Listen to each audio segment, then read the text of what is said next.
السلام عليكم ورحمة الله وبركاته. اخواني اخوكم من جنديرس حسن عبد الرحمن تلتلو من سكان منطقة جنديرس.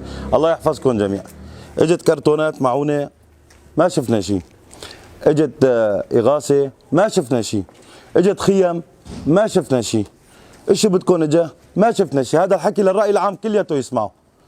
عنا عالم مدنية قاعدة بجنديرس. عم تبعتوا العالم المجلس المحلي، انت عم تبعت العالم لعنا على بيوتنا يسجل منزلك غير صالح للسكن، وعم تحمل حالك وبتروح وما عم بتقعده، ما عم بتجيب له خيمه بتقدم له اياها، ليش؟ وين عم تروحوا بالخيام؟ وين عم تروحوا بالمصاري؟ وين عم تروحوا بالاغاثه؟ هالكلام للمسؤولين بالمنطقه كليتها، كلها العالم تسمع. المدني اللي قاعد في بيته هون ما بيحسن يعيب بيته ويطلع. العالم عم تسرق من البيوت، فهموها، العالم عم تسرق من البيوت، انا احد الناس ما بحسن بعيب بيتي وكل الناس هيك. الله يجزاكم خير، بتلاقوا حل بتلاقوا، ما بتلاقوا حل ترى حسبنا الله ونعم الوكيل فيكم بس، حسبنا الله ونعم الوكيل فيكم، حسبنا الله ونعم الوكيل فيكم بس.